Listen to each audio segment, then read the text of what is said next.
여러분 안녕하십니까. 광주 MBC 뉴스투데이입니다. 먼저 오늘의 주요 뉴스입니다. 선거전이 막바지로 치닫고 있는 가운데 더민주당은 막판 뒤집기를, 국민의당은 대세 굳히기를 노리고 있습니다. 인물보다는 정당 투표 성향에 두드러질 것으로 전망되는 이번 선거에서 광주 전남 유권자들의 전략적 선택이 어떤 결과로 나타날지 주목되고 있습니다. 세월호 2주기가 총선 분위기에 묻혀있는 가운데 지역 작가들을 비롯해 사회 각계에서 추모 행사 준비에 나서고 있습니다.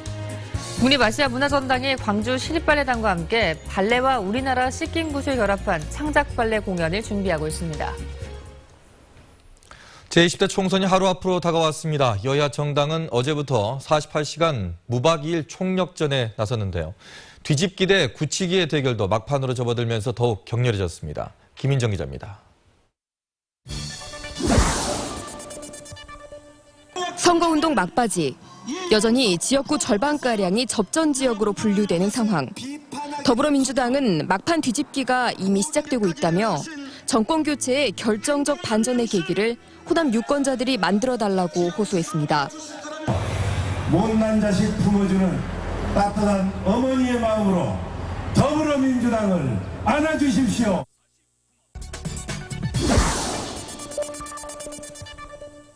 국민의당은 대세 굳히기에 들어갔습니다. 싹쓸이를 노리며 최대 격전지인 광산에서 막판까지 합동 유세를 벌이는가 하면 후보별로 지역구 구석구석을 파고들었습니다. 국민의 녹색의 바람은 우리의 희망입니다. 우리의 미래가 바뀐다는 것을 뜻합니다. 두 야당의 격전에 묻힌 다른 정당 후보들 역시 막판 승부를 포기하지 않았습니다. 새누리당 후보들은 기아차 앞에 모여 자동차 100만 대 생산기지 지원을 약속했습니다.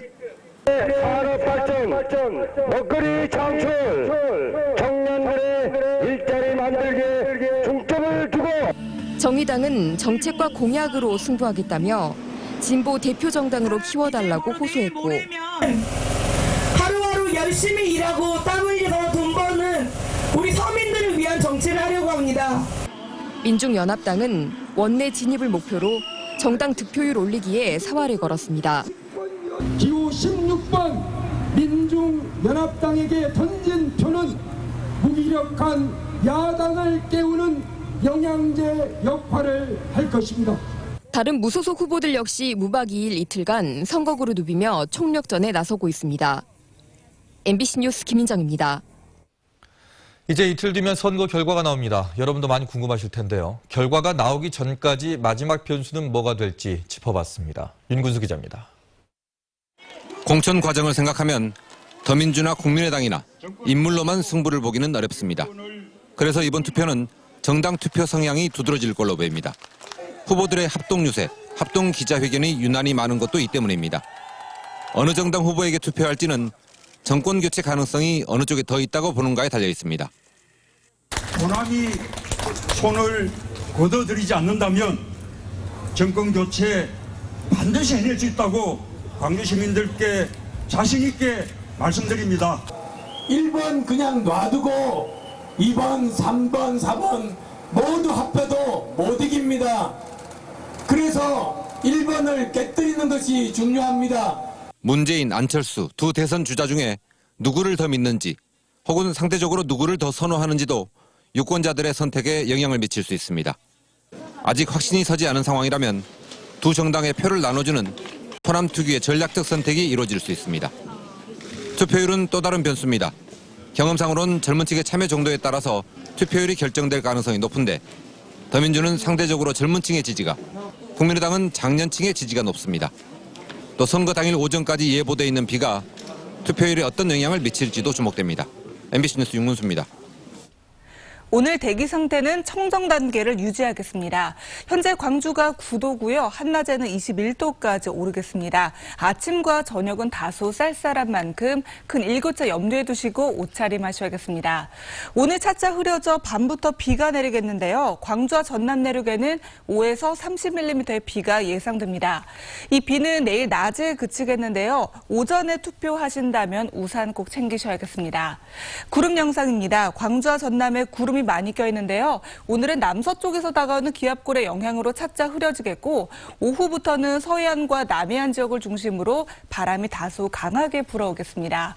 현재 기온입니다. 광주 9도를 비롯해서 나주 8도, 한평 9.5도로 시작하고 있고요. 한낮에는 어제보다 1도에서 2도가량 기온이 내려가겠습니다. 곡성 19도가 예상되고 구례 18도, 고흥 16도까지 오르겠습니다. 날씨였습니다. 20대 총선을 하루 앞두고 각 정당이 민심 확보에 총력전을 펼치고 있습니다. 네, 어제 더불어민주당에 이어 오늘은 국민의당 김동철 광주 선대위원장과 함께 이야기 나눠보도록 하겠습니다. 안녕하십니까? 안녕하십니까? 네, 안녕하세요. 네, 네. 이제 선거가 하루 앞으로 다가왔습니다. 예. 광주 8개 선거구의 판세 어떻게 보십니까? 네, 아시다시피 광주는 역사의 고비마다 항상 정의의 편에 서서 위대한 결단과 선택을 해오지 않았습니까? 이번에도 광주는 국민의당 지지율이 50%를 넘어섰고 광주에서 시작된 그 녹색바람이 전남과 전북을 거쳐서 수도권으로 확산이 되고 있습니다. 저는 광주 8개 선거구에서 광주 시민 여러분께서 우리 국민의당을 압도적으로 지지해 주실 것으로 확신하고 있습니다. 그리고 그렇게 되면 총선 후에 있을 야권 재편 과정에서 우리 국민의당이 주도적 역할을 하게 되고 내년 대선에서 호남 주도의 정권 교체가 가능할 것이라고 이렇게 말씀드립니다. 네, 이번 총선은 이 야당 교체, 정권 교체, 교차 투표다 해서 여러 가지 변수가 많을 것으로 예상이 되는데요. 네. 국민의당 입장에서는 최대 쟁점과 변수 어디에 있다고 보시나요? 뭐니 해도 이번 총선은 총체적인 국정 파탄, 민생 파탄을 가져온 박근혜 새누리당 정권에 대한 심판이고 그리고 지난 10년 동안 개파 패권주의에 매몰돼서 모든 선거에서 연전전패하고 집권을 포기한 만년 야당에 대한 심판의 성격이라고 저는 그렇게 규정합니다. 네. 자, 지난주에 문재인 더민주 전 대표가 방문을 했습니다. 네. 오늘도 이제 방문해서 선거운동을 하게 될 텐데 지난주 방문했을 때는 시민들이 판단을 할 것이다 하고 반응을 유보를 했는데 이번 방문 때는 아주 강하게 비판을 했습니다. 왜 그러신 거죠? 네, 해도 너무한다는 그런 생각이 들었습니다. 세상에 유분수라는 게 있지 않습니까? 예, 광주 시민이 잘못한 것이라고는 문재인 대표와 더불어민주당에 대해서 지난 10년 동안 압도적으로 지지한 죄밖에는 없습니다. 그런데도 문재인 대표와 더불어민주당은 어떤 사과도 반성도 없었고 그리고 정권 교체의 기대와 희망을 찾을 수가 없었습니다. 이 점에서 광주 시민들은 절망하고 있는 것입니다. 따라서 모든 잘못, 모든 책임은 문재인 대표에게 있습니다. 문재인 대표는 자기 자신에게서 잘못과 책임을 찾아야 될 텐데 그것을 왜 그 잘못이나 책임이 광주 시민에게 있는 것처럼 광주 시민을 걸고 넘어지는 것인가? 저는 거기에 대해서 분노합니다. 네, 삼성전자의 전장 라인 그 공약 유치 공약을 놓고서 국민의당의 선심성 공약이라고 비판을 하고 있는데요. 어떤 이유에서이고 또 공개 토론 요구에 대해서는 어떤 입장을 가지고 계실지 궁금합니다. 예, 민간 기업의 투자는 기업 스스로 결정하는 것이지 정치권이 이래라 저래라 할 성질의 것이 아닙니다. 저는 5일 전 삼성전자 광주 사업장을 방문해서 이렇게 말했습니다. 지금 구글이나 애플이 벌써 2008년, 9년에 무인 자동차, 전기차 사업에 뛰어들었고 최근 테슬라가 모델 3를 개발했는데 보조금을 포함하면 2천만 원대로서 선풍적인 인기를 끌고 있다. 말하자면 대한민국 자동차 산업이 총체적인 위기에 빠져 있는데 이럴 때 삼성이 전장 부품 사업에 뛰어든 그 결정은 현대 기아차의 경쟁력 강화를 위해서나 삼성의 신성장 동력 창출을 위해서나 대단히 잘한 결정이다. 그런데 광주가 자동차 100만 대 그리고 광주형 일자리 그리고 자동차 부품 연구원, 전자 부품 연구원 등이 있어서 광주가 투자의 최적지다. 말하자면 기업에게 정치권은 여건을 만들어주고 설득하는 데 있는 것이지 이래라 저래라 강제할 것은 아니다. 그리고 토론을 얼마든지 응할 자신이 있습니다. 네, 삼성의 전장 라인이 광주에 오는 것은 광주가 최적지다 이렇게 보신 거네요. 그렇습니다. 네.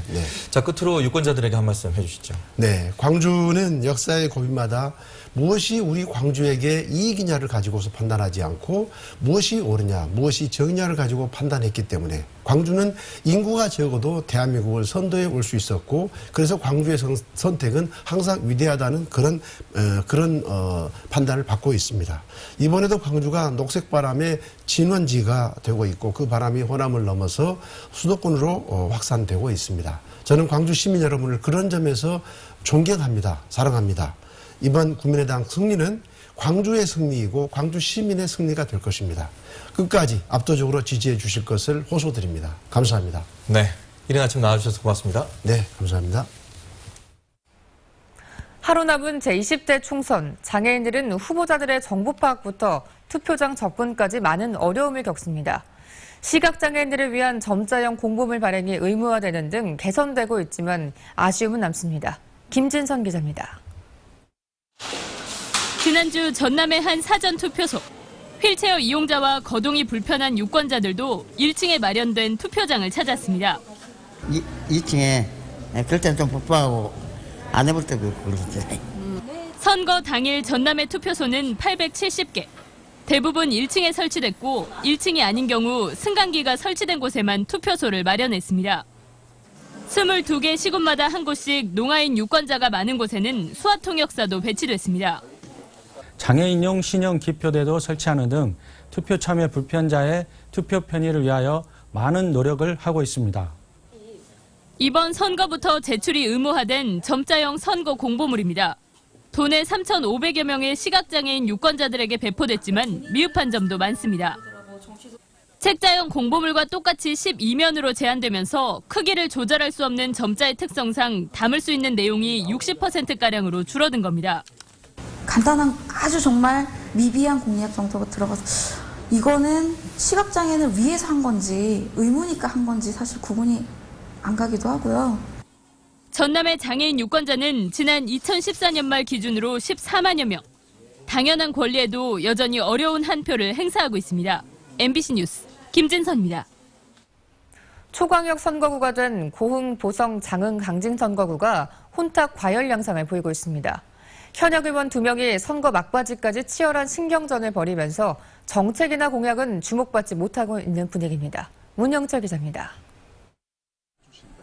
더불어민주당 신문식, 국민의당 황주홍 후보의 치열한 신경전은 공식 선거운동 초반부터 시작됐습니다. 황 후보는 신 후보 측이 아무런 근거 없이 자신의 재산 형성 과정에 의혹을 제기했다고 비판했고, 신 후보는 황 후보 측이 자신의 선대 본부장을 맡고 있는 김승남 의원을 철새 정치인으로 매도하고 있다고 맞대응했습니다. 이후 10여일의 짧은 선거운동 기간 동안 양측이 주고받은 공방만 수차례. 최근에는 신문식 후보 측 연설원이 SNS에 올린 글을 두고 검찰 고발 사태까지 빚어졌습니다.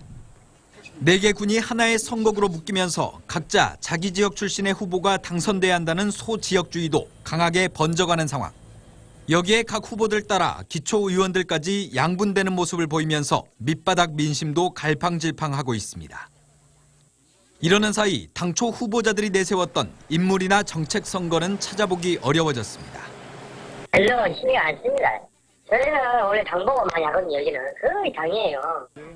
현역 의원 간 맞대결이 혼탁 과열되는 양상을 보이면서 새로운 정치를 기대했던 유권자들만 혼란스러워하고 있습니다. MBC 뉴스 문형철입니다. 전국 건설노동조합 광주전남본부는 140만 명에 달하는 건설 노동자들이 국회의원 선거를 위해 하루 일당을 포기해야 한다며 건설 현장은 투표권이 제대로 보장되지 않고 있다고 밝혔습니다. 노조는 선거일을 유급휴일로 지정하고 작업시간 축소 등을 통해 선거권을 보장할 것을 촉구했습니다. 총선 분위기에 묻혀서 세월호 2주기가 관심 밖에 있습니다.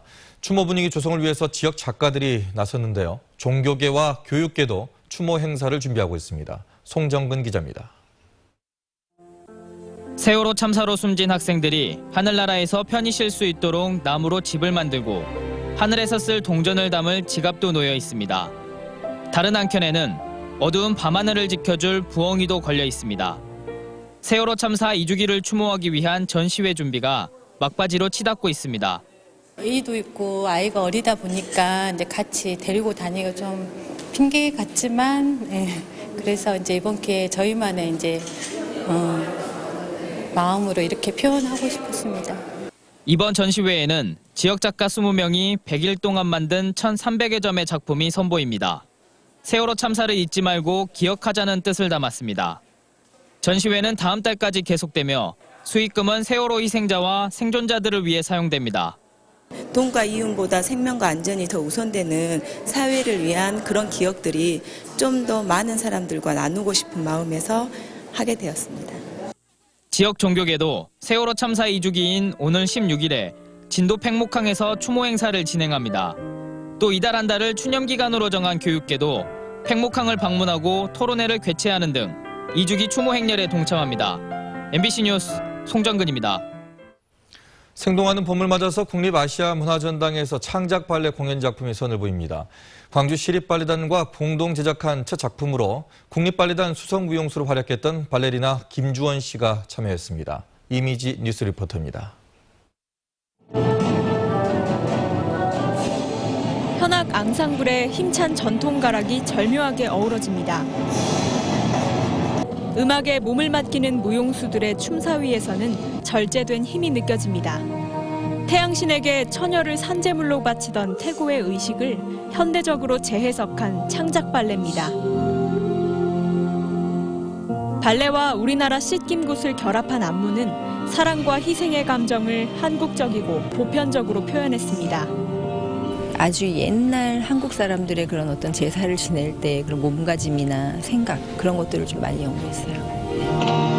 봄의 제전 쥐는 국립아시아문화전당이 창단 40주년을 맞는 광주 시립발레단과 공동으로 제작해 지역민들에게 첫 선을 보이는 작품입니다. 국내 부분이 있고 특히나 광주 지역의 예술가들이랑 이런 부분이 협업하는 부분들을 굉장히 중점적으로 생각을 하고 있어요. 한 남녀의 슬프고도 아름다운 사랑 이야기를 한국적인 색채로 재현할 이번 공연은 광주시립발레단과 한국을 대표하는 무용수들이 함께 참여합니다. 봄의 제전 지는 오는 15일과 16일 국립문화아시아전당에서 만날 수 있습니다. MBC 뉴스 이미지입니다.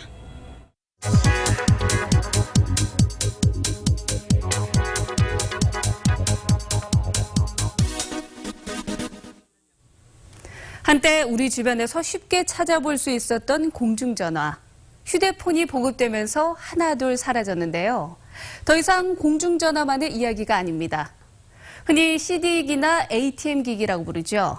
CD기는 돈을 찾을 수만 있고 ATM은 입금도 가능한 차이가 있습니다. 이런 은행 자동화기기들도 최근 빠르게 사라져가고 있는데요. 광주은행의 경우 2년 전만 해도 약 800대의 자동화기기를 운영했습니다.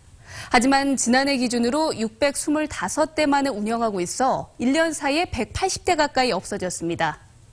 광주 전남 지역의 농협은행에서도 지난해 자동화기기 20여 대를 폐쇄했는데요.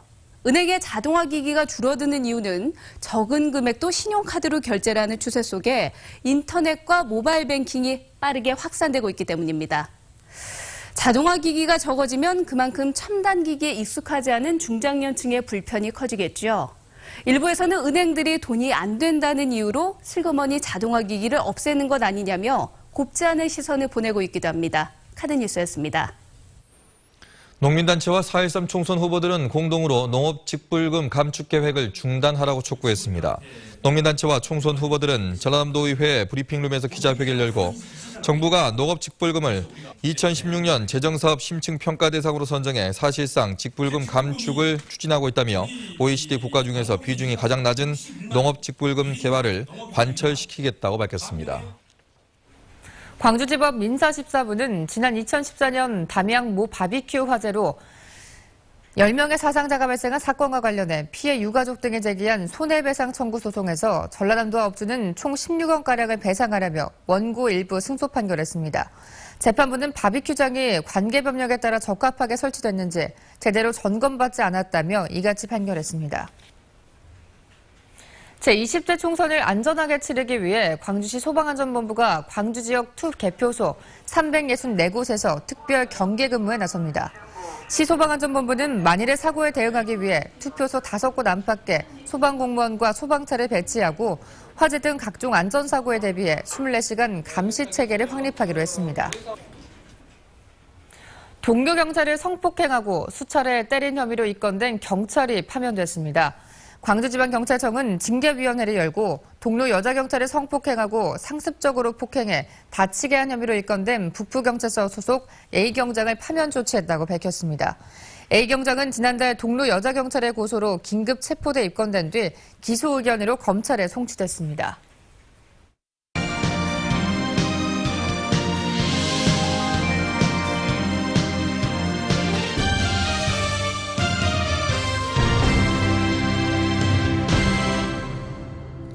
광주시가 청년정책 수립 과정에서 함께하는 청년정책 공감단을 오는 20일까지 모집합니다.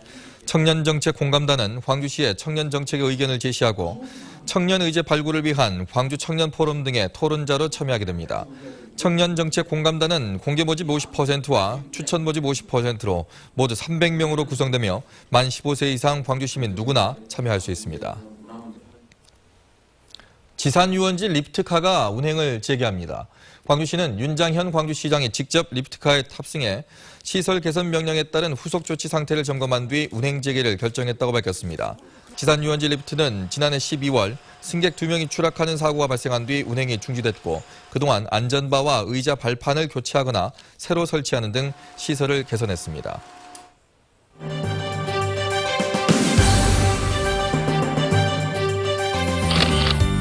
곡성군이 전남 최초로 농어촌 버스 단일 요금제를 시행해서 국민들로부터 높은 만족도를 얻고 있습니다.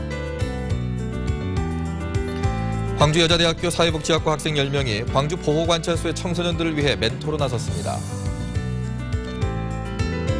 나주 지역의 주요 배 과수원에서 고품질의 배를 생산하기 위해서 인공 수분 작업을 펼쳤습니다. 지난 주말 보성군 군립백민미술관 광장에서 열린 보성 벚꽃 축제가 성공리에 마쳐졌습니다. 광주시는 오는 8월 수서발 고속열차가 개통하면 이용객이 50% 이상 늘 것으로 보고 송정역 주변의 교통 혼잡을 줄이기 위해 주차장 220면을 8월까지 조성하기로 했습니다. 또 송정역사 주변의 불법 주정차와 택시 대기 영업 등에 대한 단속을 강화하고 규제봉 설치 등 교통시설물도 정비하기로 했습니다. 그러나 복합 환승센터 건립이 지연되고 송정역 주변의 교통을 분산시킬 추가 대책이 없는 상황이어서 이용자들의 불편이 불가피할 전망입니다. 오늘 대기의 질은 깨끗하겠습니다. 한낮에는 어제만큼 따뜻하겠는데요. 현재 광주가 9도, 한낮에는 21도까지 오르겠습니다. 하지만 아침, 저녁으로는 쌀쌀하죠. 체온 조절 잘 해주셔야겠습니다. 오늘 차차 흐려져 밤부터 비가 내리겠습니다. 광주와 전남 내륙에 5에서 30mm의 비가 오겠고 총선일인 내일은 전국으로 확대가 되겠습니다. 비는 내일 오전까지 이어지다가 오후부터 차츰 그칠 것으로 보입니다. 이 시각 구름 영상입니다. 광주와 전남에 구름이 많이 껴있는데요. 오늘 남서쪽에서 다가오는 기압골의 영향으로 차차 흐려져 밤부터 전남 지역에 비가 오겠습니다. 또 서해안과 남해안 지역을 중심으로 바람이 다소 강하게 불어오겠습니다. 출근길 기온입니다. 광주 9도, 화순 8.7도로 어제 같은 시각과 비슷하고요. 한낮에는 어제보다 1도에서 2도가량 기온이 내려가겠습니다. 곡성 19도, 구례 18도, 보성, 고흥 16도가 예상됩니다. 오늘 전해상에서도 비가 내리겠고 물결은 점차 거세게 일겠습니다. 이번 주말에도 또 한 차례 봄비 소식이 나와 있습니다. 날씨였습니다.